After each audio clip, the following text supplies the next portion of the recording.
I used to write a column for Outside magazine back in the 1980s into the mid-late 90s.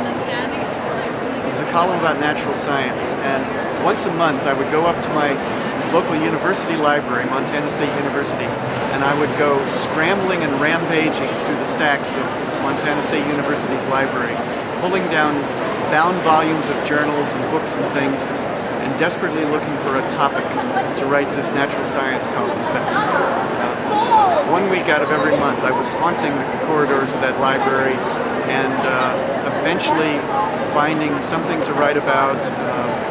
It might have been something involving the intelligence of the octopus, or the neurotic behavior of crows, something usually offbeat, but that pointed back toward the center.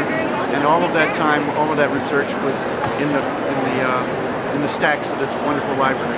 And I can remember being taken to the public library in Cincinnati. I grew up in Cincinnati in the 1950s, and we would be taken to the public library and pull down books. And yeah, that was the first. I didn't own many books. We had some books at home, but most of the books that I read as a kid came from that Cincinnati Public Library. But when I was in college, I went to Yale. They had wonderful, wonderful libraries. They had a Sterling Library, which was like a cathedral of library holdings, and I spent a lot of time there. I'm constantly researching my subjects, which are involved with science, mostly life sciences, ecology, evolutionary biology, including the ecology and evolutionary biology of microbes, scary viruses, dangerous bacteria. I read a lot of journal articles. I read a lot of books too, but in particular journal articles are crucial to me.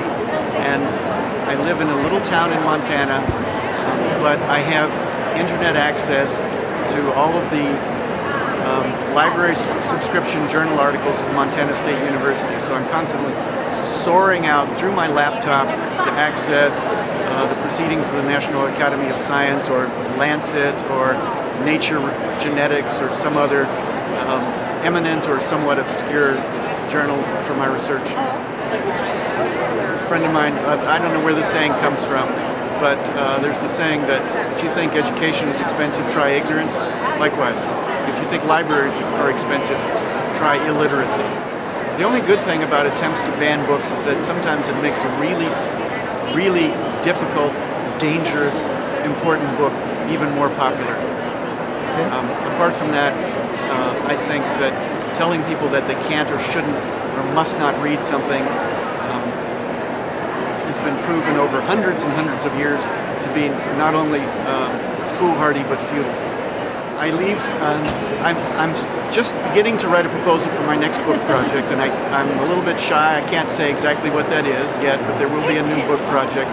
In the meantime, I'm doing things for National Geographic magazine. I'm going to the Russian Arctic for 6 weeks this summer.